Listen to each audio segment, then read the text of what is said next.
Hello and welcome to TalentSprint for yet another edition of the weekly current affairs, this time for the week between the 9th of April 2017 and the 16th of April 2017.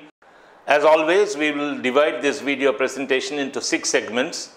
First will be the national news, followed by the international news, the news on banking, economy and finance, then the news on science and technology, then other current news, and finally the sports news. We start with the national news first.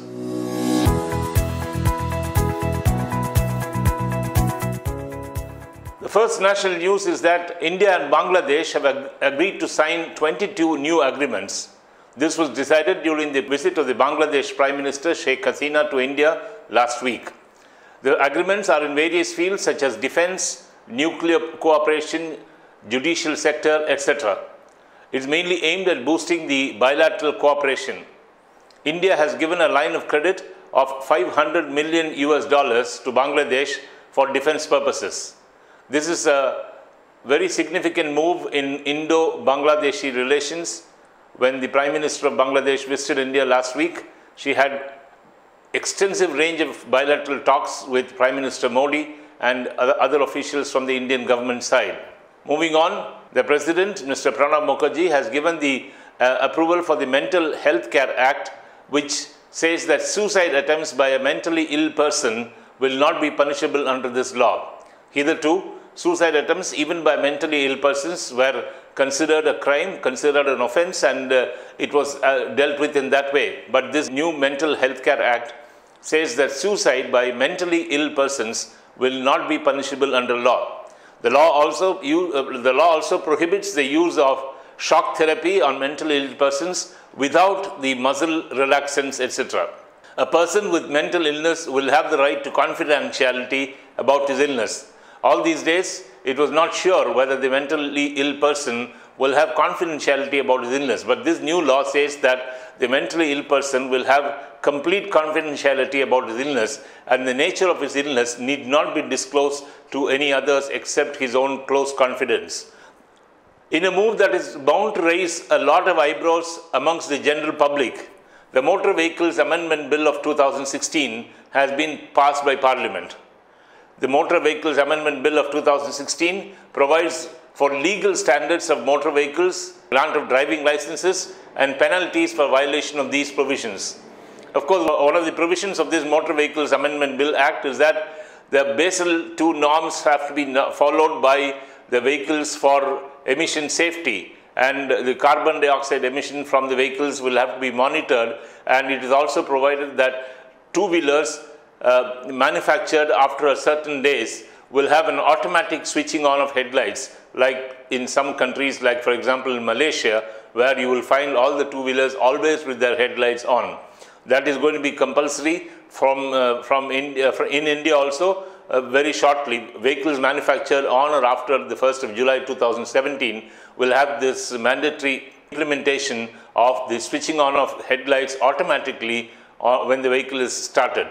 The recall of motor vehicles, if the defects in the vehicle may cause damage to the environment, the driver and others, is also provided for in this amendment bill. It increases the compensation in case of a hit-and-run accident from 25,000 rupees to 2 lakh rupees. There have been hundreds of cases where people have had serious injuries or sometimes even death by hit-and-run accidents, and the compensation thus far was only 25,000 rupees. But now, under this Amendment Act, it has been raised to 2 lakh rupees. It increases the penalties for drunken driving, dangerous driving, overloading, non-adherence to safety norms, etc. Drunken driving is one of the menaces on Indian roads, and we very often find that many accidents happen because the driver at the wheel or in the two-wheeler was drunk. So far the penalty was very minimal, but this act, the amendment of the Motor Vehicles Act, has provided for very stiff penalties for people driving drunkenly. And also it provides for penalties for not wearing seat belts in cars, for not wearing helmets in two-wheelers, and generally for not adhering to safety norms. The Amendment Act also provides for fines in case of parking in no parking areas and in case of parking beyond the stop line, etc. It is only hoped that the passage of this amendment bill will usher in a new area of road safety in India, given the fact that the number of vehicles is continuously increasing and the chances of accidents are also on the rise in the country from day to day.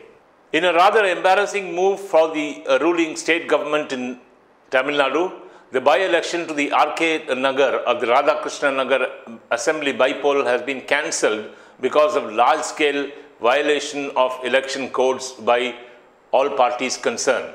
The by-election was necessitated by the death of the former Chief Minister, Ms. J. Jayalalitha, in December 2015. The by-election was slated for the 12th of April. The decision comes after the Income Tax Department conducted searches in the properties owned by the Health Minister. The poll panel of the EC Commission or the Election Commission has said that the by-polls will be held at a later date when the atmosphere was somewhat vitiated by the current developments in the state, and the Election Commission hoped that the atmosphere will improve sufficiently for the by-polls to be held at a later date. The central government has released funds under the Mahatma Gandhi Rural Employment Guarantee Scheme. The Ministry of Rural Development has released nearly 23,500 crore rupees to the states as the first tranche of this financial year under the Mahatma Gandhi National Rural Employment Guarantee Scheme. The amount released includes all pending liabilities as of 31st March 2017. It also ensures priority work on water conservation measures. Water conservation is a burning topic today. Now that the summer is here, most parts of the country are parched dry. Any attempt at water conservation will always be helpful, and it is hoped that the MGNREGS scheme will bring in a lot of water conservation measures to help the nation tide over the summer in a smooth way. Moving on, in the national news segment, the Survey of India has launched the web portal Nakshe to open 6 series maps available to Indians for free. This portal was launched on the occasion of the 250th anniversary of the Survey of India. It will offer free download of 3,000 topographic maps on open series maps in a PDF format on 1:50,000 scale through Aadhaar-enabled user authentication process. The maps can also be used to plan scientific expeditions, research and planning development projects. The next news on the national news segment is that the Parliament has passed the HIV/AIDS Prevention and Control Act of 2017. The bill seeks to provide for the prevention and control of the spread of human immunodeficiency virus, HIV, and acquired immune deficiency syndrome, AIDS. It provides for the protection of human rights of persons affected by the virus and syndrome. Government will provide free treatment to the people inflicted with HIV. Government has launched a Urja Mitra app. The Urja Mitra app for empowering citizens by real-time information sharing on power supply has been launched by the Union Government. The app is the first of its kind, which provides a central platform and a web portal to disseminate power outage information to rural and urban power consumers through SMS, push mail notifications across the country. This move is bound to be welcomed by all the power consumers across the country who often face unplanned outages, especially during the summer days. It's hoped that the Urja Mitra app will come to the rescue of the citizens in a big way. The Union Government has set up a panel to monitor UDAN. The Union Government has set up an inter-ministerial monitoring cum coordination committee to monitor the UDAN scheme. UDAN is a Regional Air Connectivity Scheme, or RCS, which seeks to make flying affordable by connecting unserved and underserved airports. The committee will be responsible for coordination among stakeholders, including state governments, for time-bound implementation of the schemes. It will also monitor schemes of promotion of regional air connectivity by way of revival of unserved and underserved airports. The next item of the national segment news is that India and Georgia have signed a joint statement. India and Georgia have signed a joint statement on the launching of the joint feasibility study on free trade agreement between the two countries. The objective of the study is to promote economic, trade and business cooperations between the two countries. Joint study feasibility group consisting of the officials of the two countries has been established. It will provide an opportunity for more in-depth and systematic examination of the free trade agreement between India and Georgia. In the first of its kind in India, Dynamic daily pricing of petrol and diesel is set to be introduced from the 1st of May 2017. Will be first implemented on an experimental basis in Pondicherry, Vizag, Udaipur, Jamshedpur and Chandigarh. State-owned petroleum outlets like Bharat Petroleum, Hindustan Petroleum and Indian Oil Corporation will launch this initiative on a pilot basis. If found successful, it will be implemented across the country. The scheme provides for daily adjustment of diesel and petrol prices in relation to the market prices across the world. This move has already met with some resistance by the Pondicherry Chief Minister, Mr. Narayan Swamy, when in a press conference on Sunday, he said that he was against this dynamic pricing and he did not want Pondicherry to be included on a pilot basis because, according to him, this will cause confusion in the minds of the consumers. It remains to be seen whether the government will heed to his demand and whether or not the system will really take off on the 1st of May as envisaged.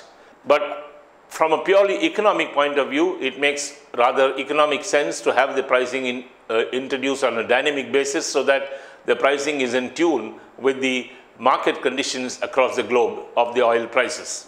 The next news on the national news segment is that the CPC, or the Central Processing Center of the Income Tax Department in Bengaluru, has got a separate PIN code for all by itself. The Department of Post has allotted a unique PIN code for the Income Tax Central Processing Department unit based in Bengaluru, so as to ensure that all letters and mail sent by taxpayers to the CPC can reach the office of the CPC in time and are not misplaced or do not reach the center late. The PIN code allotted to the CPC is 560500. The new PIN code will cater exclusively to the CPC of the Income Tax Department. The northern state of Jharkhand has launched a Tare Zameen Par program for underprivileged children. Jharkhand Police has initiated the Tare Zameen Par program to enlighten children in the Naxal-affected areas in the Palma-Ud district of Jharkhand. The program is aimed to restore confidence in the state police force and to encourage children to lead happy lives. The state police appeal to the locals to donate bags, shoes and books and clothes and whatever they can to improve the basic amenities of the children in the Naxal-affected areas of Jharkhand. In a further move to implement GST from the 1st of July 2017, the President has given his approval for 4 GST bills. These bills are the Central GST Act of 2017, the Integrated GST Act of 2017, the GST Compensation to States Act of 2017 and Union Territory GST Act of 2017. Now, with the President's assent, these bills will pave the way for the rollout of the GST on the 1st of July 2017. The next news, moving on, is that the Indian Institute of Petroleum and Energy has been established at Visakhapatnam in Andhra Pradesh. The Union Government has approved the setting up of the Indian Institute of Petroleum and Energy IIPE at Visakhapatnam.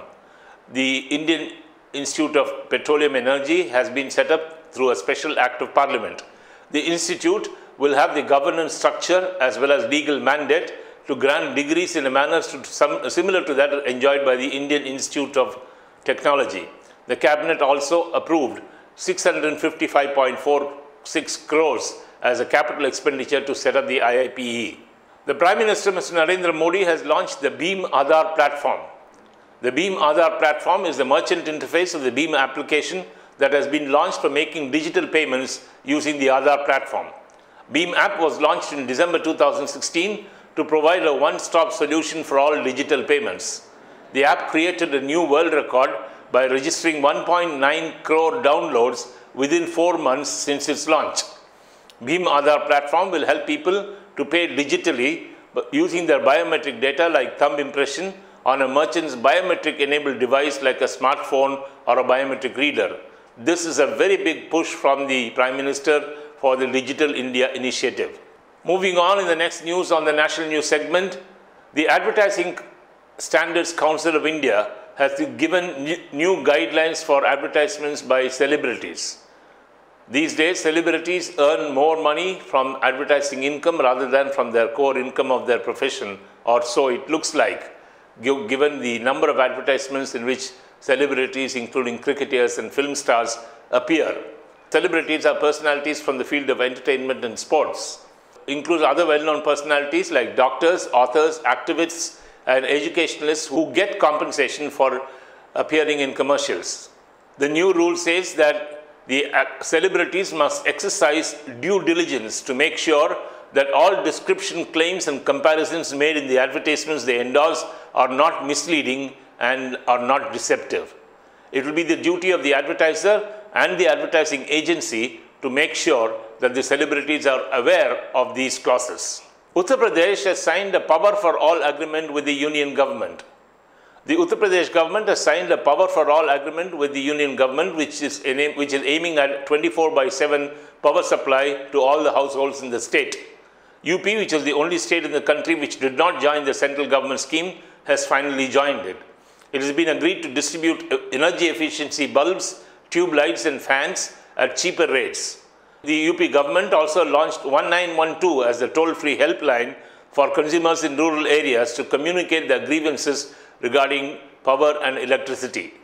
That's all we have in the national news segment. We now move on to the second segment of our weekly current affairs for this week between the 9th of April 2017 and the 16th of April 2017, and that is on international news.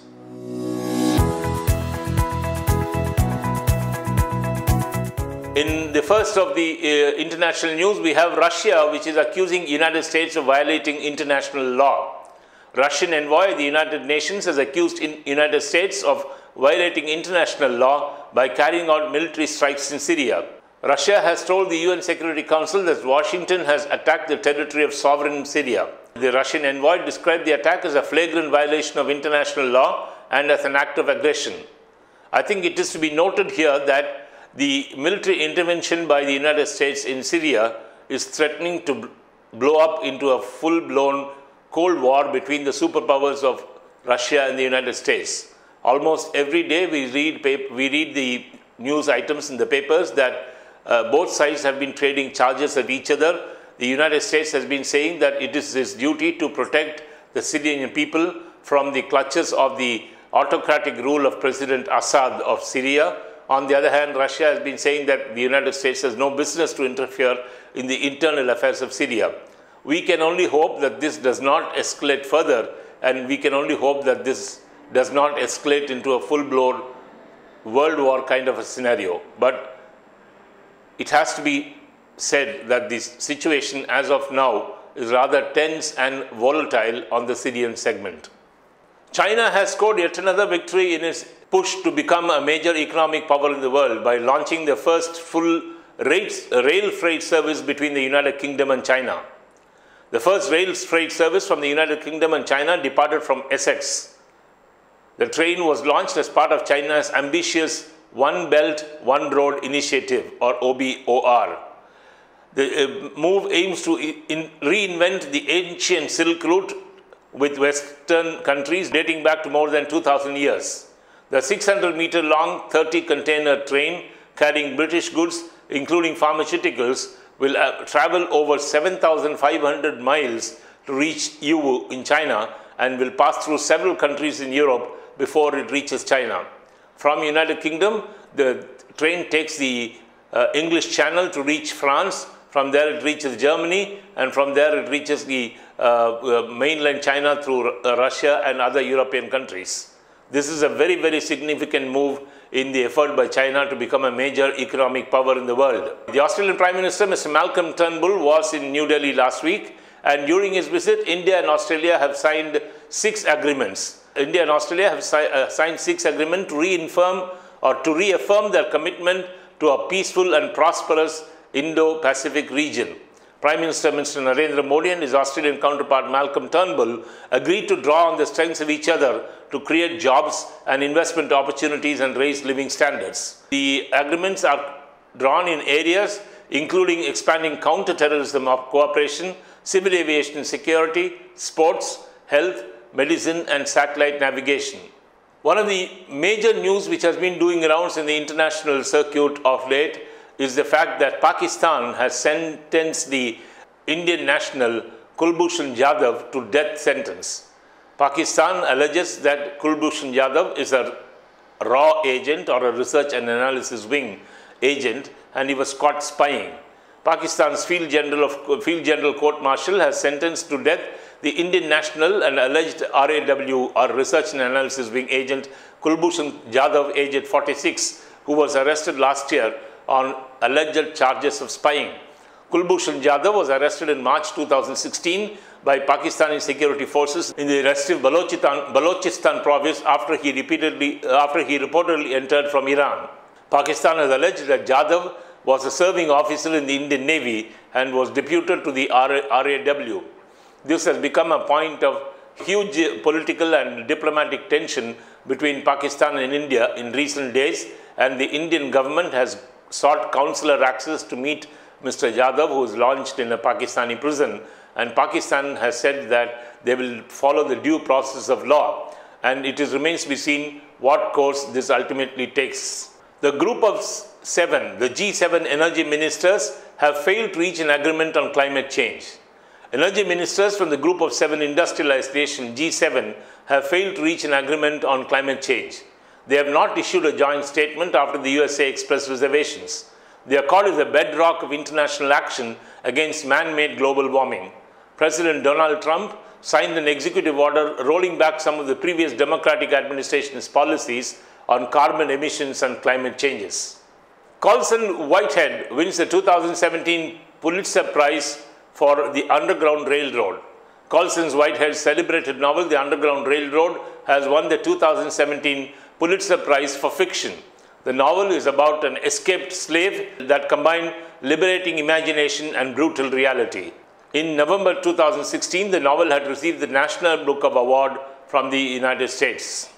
Moving on, in further news from the G7 segment, the G7 nations have rejected a call by Britain for sanctions against Russia. G7 nations have rejected a call by Britain for sanctions against Russia in the wake of the recent deadly chemical attack in Syria. The group did not want to back Russia into a corner and preferred dialogue as a way out. The United States insists that Syria's President Assad could not play a part in the country's future anymore. However, Russia has called for the United Nations to hold an independent investigation into the chemical attack. The United States of America is the most preferred destination for Indian tourists, and so this news does not come as a surprise. Indian tourists spend a whopping $12 billion in the United States in the year 2015 alone. These 1.12 million Indian visitors spending ranks 7th in the source market. The USA, as I said, is the most preferred destination of Indian tourists, not only for Indian tourists, but also because many lakhs of Indians are living in the United States, and it is natural that their friends and relatives from back home visit them, especially during the summer months. The United States has hit Afghanistan with the largest non-nuclear bomb. The United States dropped a massive GBU-43 bomb, the largest non-nuclear bomb it has ever used in combat.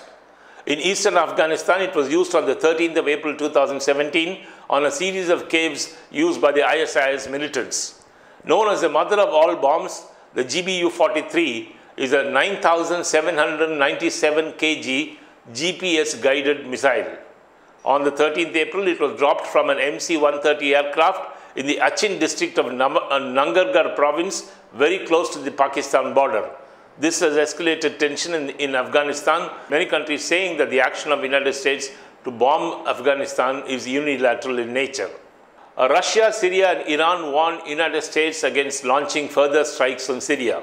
The Russian Foreign Minister Sergei Lavrov, along with his Iranian and Syrian counterparts at a trilateral meeting in Moscow, denounced the US attack on Syria.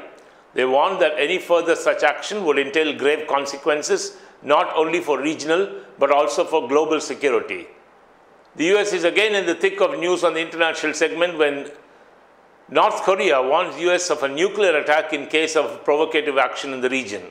It is a well-known fact that North Korea and US have been at loggerheads for a very long time now, with USA preferring to have ties with the South Korean country, but not the North Korean country. North Korea paraded its intercontinental ballistic missiles in a massive military display in central Pyongyang. The parade came amid growing international worries that North Korea may be preparing for its 6th nuclear test or a major missile launch. The missile's first flight test of an intercontinental ballistic missile is capable of reaching the shores of the United States. North Korea warned the US not to take provocative action in the region, saying it is ready to hit back with nuclear attacks if provoked any further. We now come to the third segment of our weekly current affairs, and this is on banking, economy and finance.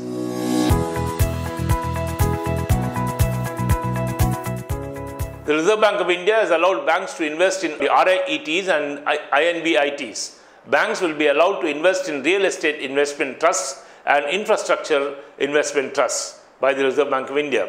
These trusts are a structured business model for entrepreneurs, corporate to convert their capital locked in assets through issue of units to investors. Banks which are currently allowed to invest up to 20% of their net owned funds in equity, mutual funds and venture capital are allowed to invest in these trusts within that limit of 20%.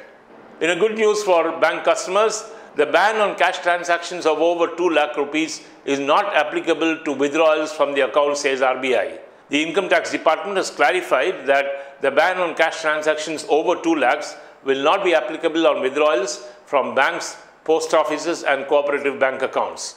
The country's major private sector bank, HDFC Bank, has launched its United Payment Interface on India's first multi-bank payment app, Childr.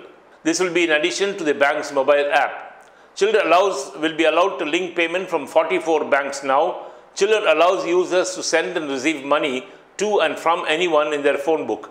It runs on the IMPS platform or the Immediate Payment Service platform and is linked to the different banks. ISAF Bank has launched a social deposit called Hridaya. The Thrissur-based ISAF Bank, which is a small finance bank, it's called the ISAF Small Finance Bank, has launched a social deposit scheme called the Hridaya.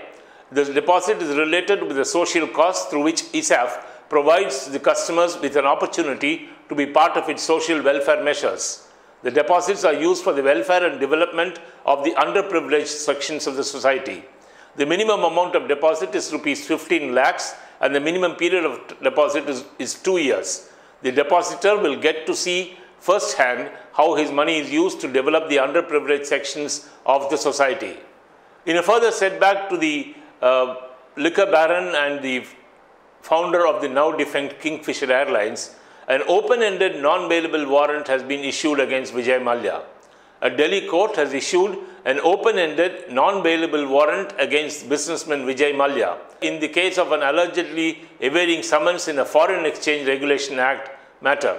An open-ended non-bailable warrant does not carry a time limit for execution, unlike a non-bailable warrant. Manappuram Finance has launched a co-branded card in association with S Bank. Manappuram Finance has launched a co-branded card with S Bank, which is a prepaid card. The maximum amount that can be loaded on this card is rupees 50,000 and it can be used in point-of-sales terminals also. Customers can also withdraw cash from any one of 3,000 branches of Manappuram Finance. The card will be available for 20 lakhs customers of Manappuram Finance and will be linked to their gold loan account. The government has set up committees to examine framework for virtual currencies.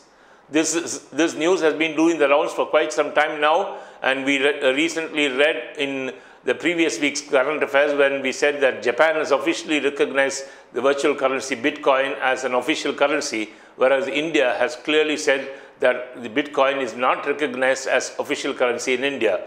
Now, the Union government has constituted a time-bound interdisciplinary committee to come up with an action plan for dealing with virtual currencies, so as to fix the regulatory gaps in the existing framework governing virtual currencies. The committee is required to submit its report within 3 months' time.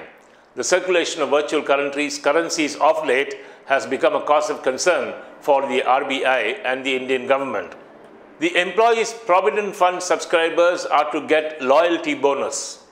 The EPFO subscribers will get loyalty cum life benefit of up to 50,000 rupees at the time of retirement for contributing to the scheme for 20 years or more.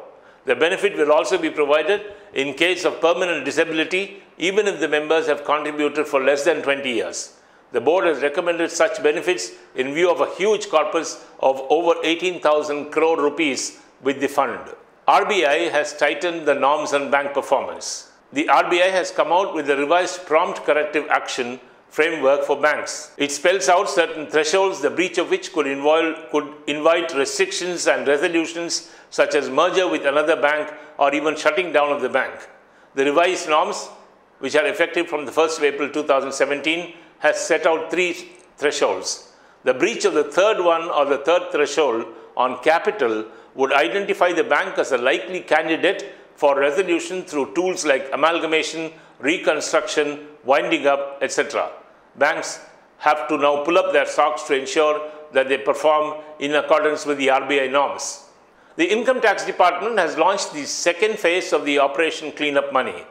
The second phase of the Operation Clean Money has been launched to investigate over 60,000 individuals with an aim to detect black money generation post-demonetization on 8th of November 2016. More than 60,000 people, including 1,300 high-risk persons, have been identified for detailed investigation. The Pradhan Mantri Mudra Yojana crosses loan targets. Loans disbursed in Pradhan Mantri Mudra Yojana, or the PMMY, have crossed its target of 1.8 lakh crore rupees in the financial year 2016-17. The loans extended currently stands at 1,80,087 crore rupees. Of this, a majority of the loans were awarded by the banks to an extent of 1.23 lakh crore rupees, and non-banking financial companies have lent an amount of 57,000 crore rupees. For the first time in India, a waterway project is being conceived, and for this purpose, the World Bank has sanctioned a $375 million loan for India's first waterway project. Under this project, a navigable stretch of 1,360 kilometers on River Ganga from Varanasi in Uttar Pradesh to Haldia in West Bengal will be covered. The loan has a maturity period of 17 years and a grace period of 7 years.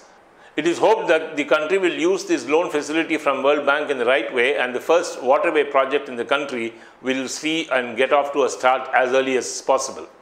The Prime Minister, in the further move to ensure a digital India, has launched a cashless or less cash township models across 12 states of the country.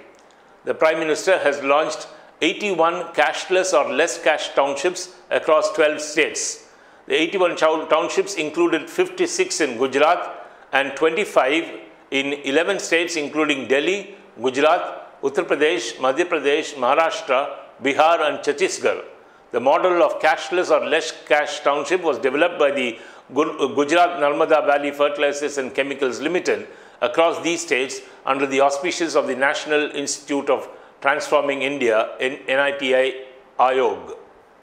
The Aditya Birla Group company Grasim has got nod to increase the foreign stake. The major company in the Aditya Birla Group, Grasim Industries, has received the approval for raising the stakes of foreign investors from 30% to 49%. Foreign institutional investors can raise their investments from 30 to 49% of the paid-up capital of Grasim Industries. FIIs, that is financial institutional investors, NROs and PIOs.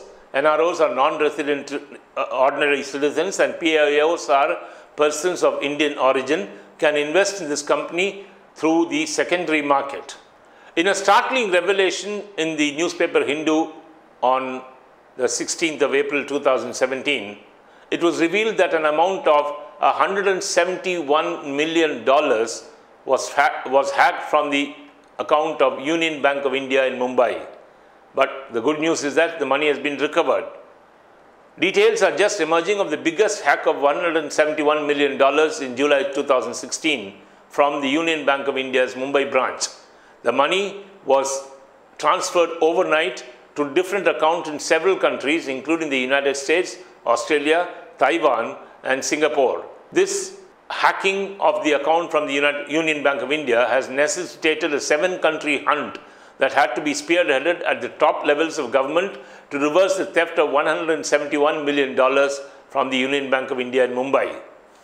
As I said before, overnight the money had been transferred to 6 countries. The newspaper also reports that one of the 6 countries involved was Taiwan, with whom India does not have a diplomatic relationship. However, the government of 2 countries agreed in this case to expedite matters, and the Reserve Bank of India, Cyber Wing and the government worked non-stop and recovered the entire money within a record time of just 6 days. And Union Bank of India was not put to any loss on account of this fraudulent transaction. We now move on to the next segment of our weekly current affairs, and that's the news on science and technology.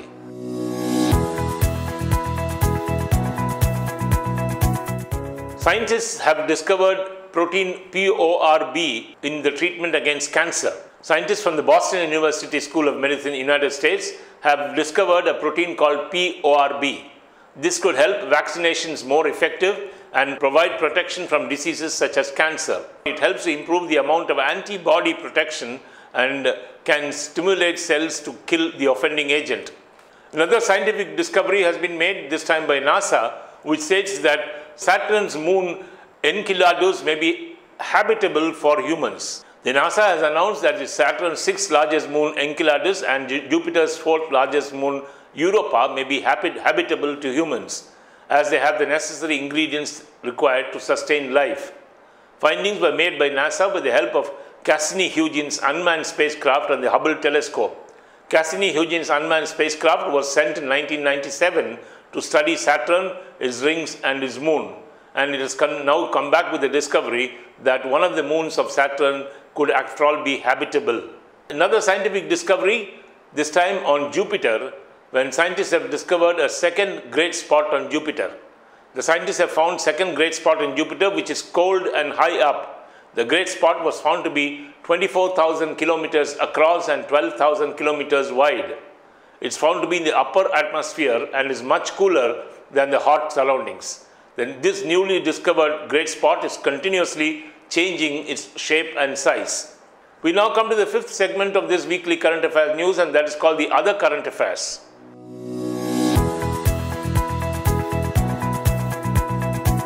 The major festival in the country, Mahavir Jayanti, was celebrated on the 10th of April 2017. The Mahavir Jayanti, the birth anniversary of the 24th and last Tirthankar Bhagavan Mahavir, was celebrated across the country with fervor on the 10th of April 2017. Mahavir Jayanti is considered to be one of the most auspicious events for the Jain community and holds a lot of importance in their religious life. Devotees of Lord Mahavir and his followers celebrate this festival by chanting prayers, offering prasad, and participating in chariot processions. The Palm Sunday was celebrated on the 10th of April 2017. Palm Sunday was celebrated by Christians all over the world on the 10th of April 2017. In Tamil Nadu, special palm procession and prayers were held in Velankani, Tiruchirappalli, Nagarkoil and Tirunelveli.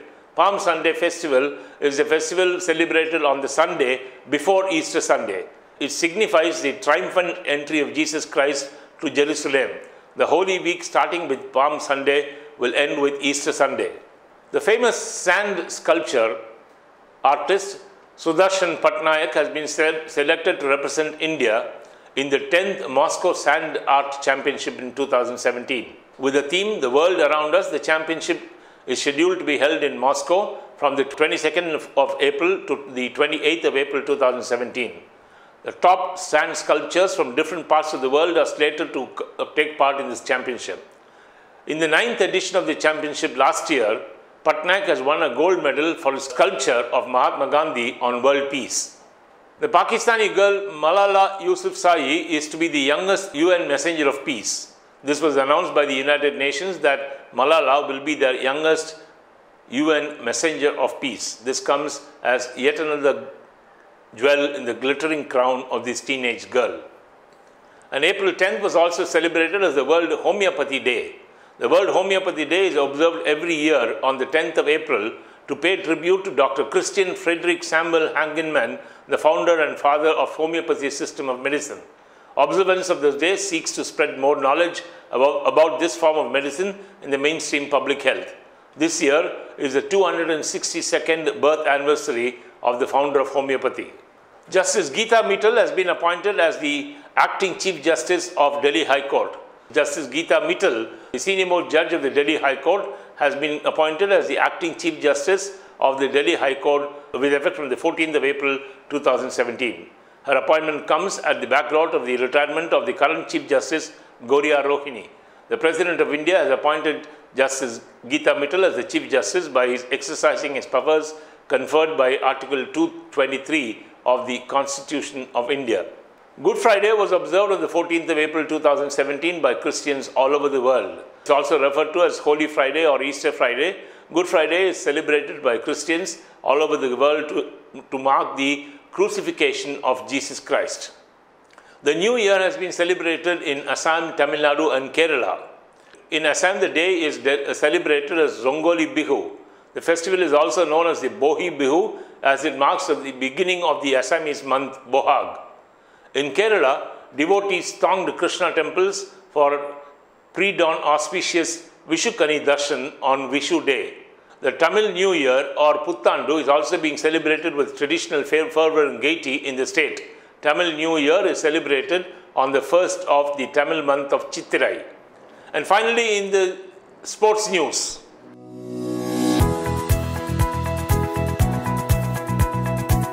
In tennis, India enters the playoff of the Davis Cup World Group. India, on the 8th of April 2017, sealed their place in the Davis Cup World Group tennis playoffs. Rohan Bopanna and Sriram Balaji routed their rivals with clinical precision for an unassailable 3-0 lead over Uzbekistan. The World Group playoffs will be held in September. India has sealed a berth in the Women's World League semi-final in the World's Women Hockey League. India has sealed a berth in the Women's Hockey World League semi-final to be held in June this year. The Indian Eves made the cut after they defeated Belarus 4-0 in the quarterfinals. India beat Malaysia to win the Asian School Hockey Championship. The Indian school team beat Malaysia 5-1 to lift the title of the 5th Asian School Hockey Championship. The billiards legend of India, Pankaj Advani, has won his 6th Asian billiards title. 16-time world champion Pankaj Advani has won his 6th Asian billiards title and the 7th overall Asian championship. The ace Qis defeated his compatriot Saurav Kothari 6-3 in an entertaining final of the Asian Billiards Championship. And that's all we have news for you in this current edition of the Weekly Current Affairs between the 9th of April and the 16th of April 2017. I hope you found it informative, useful and enjoyable. Until I see you in the next video, thanks for watching and bye from me for now.